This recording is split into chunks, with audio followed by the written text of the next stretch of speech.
આકાશવાણી અમદાવાદ વડોદરા પ્રાદેશિક સમાચાર મિત્તલ પટેલ વાંચે છે. સૌપ્રથમ મુખ્ય સમાચાર. પ્રધાનમંત્રી નરેન્દ્ર મોદીના વહીવટકર્તા તરીકેના 23 વર્ષ પૂર્ણ થતાં રાજ્યમાં આજથી વિકાસ સપ્તાહની ઉજવણી શરૂ. ગાંધીનગરમાં મુખ્યમંત્રી સહિત રાજ્ય મંત્રીમંડળના તમામ સભ્યોએ ભારત વિકાસ પ્રતિજ્ઞા લીધી. વડોદરાના ભાયલીમાં યુવતી પર સામૂહિક દુષ્કર્મ કેસમાં 5 આરોપીઓને ઝડપી પાડતી શહેર ક્રાઇમ બ્રાન્ચ. અંબાજીના ત્રિશુલિયા ઘાટ પર બસ પલટી જતા 3ના મોત અને મોરબીમાં ડૂબી જવાને કારણે 3ના મોત થતાં એક જ દિવસમાં 6ના અપમૃત્યુ. નવસારીની ગણદેવી સુગર ફેક્ટરીમાં શેરડી પિલાણનો વિધિવત આરંભ અને સ્કંદ માતાની આરાધના સાથે 5મા નોરતાની ઉજવણી. સ્ટેચ્યુ ઓફ યુનિટી ખાતે પ્રથમ વખત એકતા ગરબા યોજાયા. સમાચાર વિગતવાર. પ્રધાનમંત્રી નરેન્દ્ર મોદીના નેતૃત્વમાં શરૂ થયેલી ગુજરાતની 23 વર્ષની વિકાસ યાત્રાને ઉજાગર કરવા રાજ્યમાં આજથી વિકાસ સપ્તાહની ઉજવણીનો પ્રારંભ થયો છે.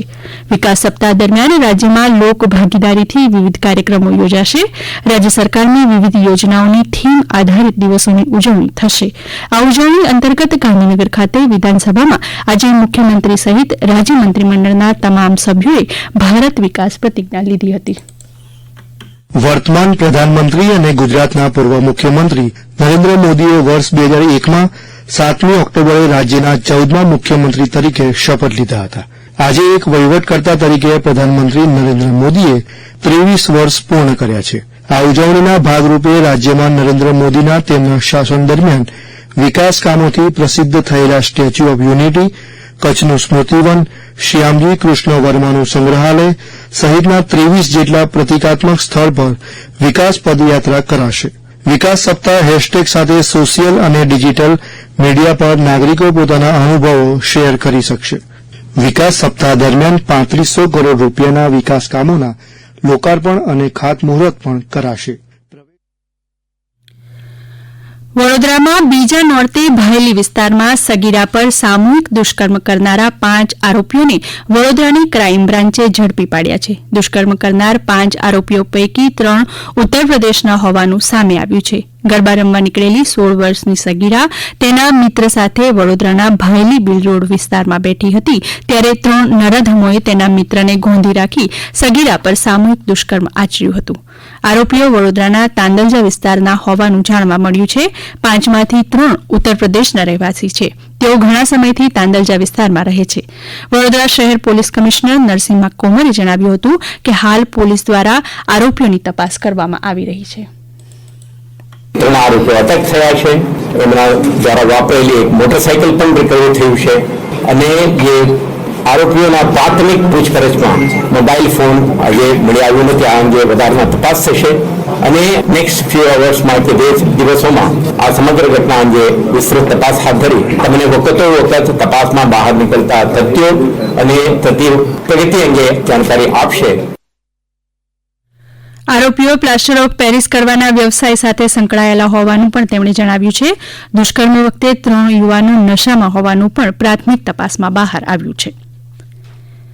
કેન્દ્ર સરકારે તાજેતરમાં પ્રાકૃત અને પાલી ભાષાને ક્લાસિકલ લેંગ્વેજ તરીકેનો દરજ્જો આપ્યો છે. ત્યારે પાટણમાં આવેલી પીકે કોટાવાડા આર્ટ્સ કોલેજના પ્રાકૃત વિભાગના વડા ડોક્ટર કૃણાલ કપાસીએ આ દરજ્જાને હર્ષભેર સ્વીકારીને વધુમાં જણાવ્યું કે પ્રાકૃત સાહિત્યના અભ્યાસથી ભારતની પ્રાચીન સંસ્કૃતિને જાણવા માટે ઘણી બધી મદદ મળી રહેશે.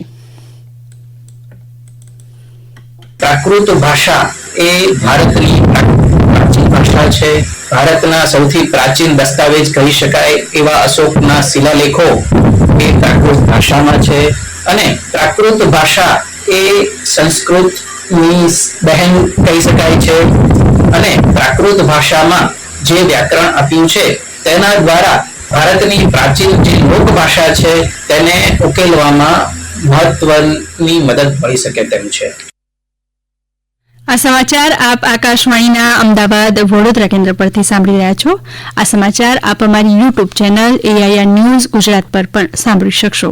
વધુ સમાચાર માટે આપ અમારા એક્સ હેન્ડલ AIR_ABAD ને ફોલો કરી શકશો. રાજ્યમાં આજે અકસ્માત અને ડૂબી જવાની ઘટનાઓમાં 6 મૃત્યુ નીપજ્યા છે. અંબાજીના ત્રિશુલિયા ઘાટ પર આજે બપોરે શ્રદ્ધાળુઓ ભરેલી લક્ઝરી બસ અકસ્માતમાં એક બાળક અને પુરુષ સહિત 3ના મોત થયા હતા, જ્યારે 52 જેટલા લોકોની પાલનપુરની સિવિલ હોસ્પિટલમાં સારવાર ચાલી રહી છે. પોલીસ દ્વારા આપવામાં આવેલી પ્રાથમિક માહિતી મુજબ આ તમામ શ્રદ્ધાળુઓ ખેડા જિલ્લાના હતા. તેઓ દર્શન કરી પરત જતા હતા ત્યારે રસ્તામાં બસ પલટી મારી રેલિંગ સાથે અથડાતા આ ઘટના બની હતી. અને બનાવમાં મોરબીમાં ડૂબી જવાની 2 જુદી જુદી ઘટનાઓમાં એક બાળક સહિત 2ના મોત થયા છે. મોરબીથી અમારા પ્રતિનિધિ રવિ મોટવાણી જણાવે છે કે જૂના આરટીઓ પુલ પાસે મચ્છુ 3 ડેમમાં ડૂબી જતા યુવાનનું મોત થયું હતું, જ્યારે બીજા બનાવમાં ગુંગણ ગામે ખેત તલાવડીમાં ડૂબી જતા 20 વર્ષીય માતા અને 7 માસની પુત્રીના મોત નીપજ્યા હતા. બનાવ અંગે મોરબી પોલીસે વધુ તપાસ હાથ ધરી છે. નવસારીમાં ગણદેવી સહકારી ખાંડ ઉદ્યોગ મંડળ સંચાલિત ગણદેવી સુગર ફેક્ટરીમાં આજે શેરડી પિલાણનો વિધિવત આરંભ થયો હતો. યજ્ઞ પૂજા બાદ બોઇલર પ્રજ્વલનનો પ્રારંભ કરાયો હતો. શેરડીની નવી સિઝનમાં અંદાજિત 10 લાખ ટન શેરડી પિલાણનો લક્ષ્યાંક રખાયો છે. મહારાષ્ટ્ર, જલગાંવ, ધુલિયા, શિરપુર, નીજર, આહવા, ડાંગ સહિત અંતરિયાળ ગામોથી શ્રમજીવી મજૂરો બળદગાડા આવી ચૂક્યા હતા. વરસાદની પરિસ્થિતિને આધારે શેરડી કટિંગ શરૂ કરવામાં આવશે. આ સિઝનમાં ખેડૂતોએ અંદાજિત 36,000 એકરમાં લામ સહિત શેરડીનું વાવેતર કર્યું હતું. નવી પિલાણ સિઝનમાં રોજિંદા 6,000 ટન સાથે સિઝનમાં 10 લાખ ટન શેરડી પિલાણનો લક્ષ્યાંક પાર પાડવામાં આવશે. કપાસના મહત્વને ઉજાગર કરવા સમગ્ર વિશ્વમાં દર વર્ષે 7 ઓક્ટોબરને વિશ્વ કપાસ દિવસ તરીકે ઉજવવામાં આવે છે.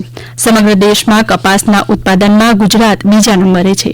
બનાસકાંઠા જિલ્લામાં પણ દાયકાઓથી ખેડૂતો કપાસની સફળ ખેતી કરી રહ્યા છે. જિલ્લાના દિયોદર, થરાદ, વાવ, સુઈગામ, ભાંભર, રાધનપુર, કાંકરેજ તાલુકામાં ખેડૂતો કપાસની સફળ ખેતી કરી અને કાચું સોનું ઉત્પાદન કરી રહ્યા છે. બનાસકાંઠા જિલ્લાના ખેડૂત ઉદય પટેલ જણાવે છે કે કપાસની વૈજ્ઞાનિક ખેતી થકી ઓછા ખર્ચે વધુ નફો મળી રહ્યો છે. વિશ્વ કપાસ દિવસે આ તમે જોઈ શકો છો કે કાચું સોનું છે. ઘણા બધા વૈજ્ઞાનિકો સારી શોધ કરીને ખેડૂતોને સારી વેરાયટીઓ પ્રોવાઈડ કરી છે અને અમારા વિસ્તારમાં પણ બહુ સારો કપાસ થાય છે. કપાસમાં ઝાઝો ખર્ચ પણ નથી, એટલે કપાસની ખેતી અમારા વિસ્તારમાં ખેડૂતોને પરવડે છે. ભાવ પણ સારા મળે છે. ઉત્પાદન સારું એવું મળી રહે છે. લગભગ અમને 2 લાખ 2.5 લાખ રૂપિયા મળી રહે છે. આજે નવરાત્રીનો 5મો દિવસ છે. 5મા નોરતે મા સ્કંદ માતાની આરાધના કરવામાં આવે છે. માના આ સ્વરૂપની 4 ભુજાઓ છે. તેમની જમણી બાજુમાં ભગવાન સ્કંદને તેઓએ ખોળે બેસાડ્યા છે. તેઓ કમળના આસન પર બિરાજે છે. તેમનું વાહન સિંહ છે. માનું આ સ્વરૂપ મોક્ષદાયી છે. રાજ્યભરના મંદિરોમાં માઈ ભક્તો દર્શન કરી રહ્યા છે.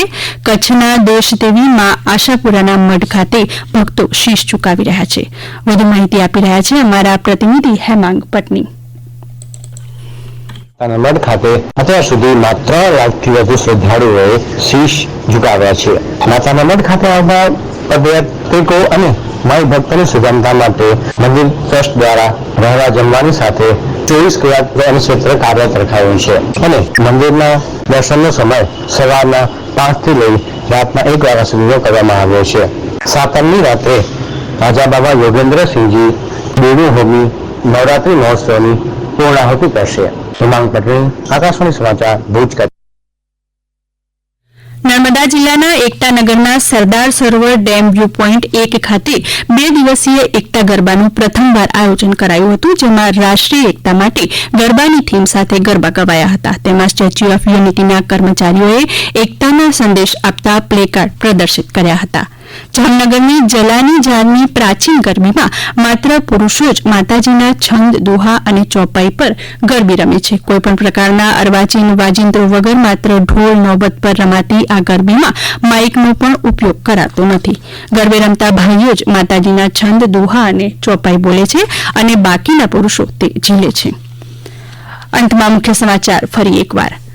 પ્રધાનમંત્રી નરેન્દ્ર મોદીના વહીવટકર્તા તરીકેના 23 વર્ષ પૂર્ણ થતાં રાજ્યમાં આજથી વિકાસ સપ્તાહની ઉજવણી શરૂ.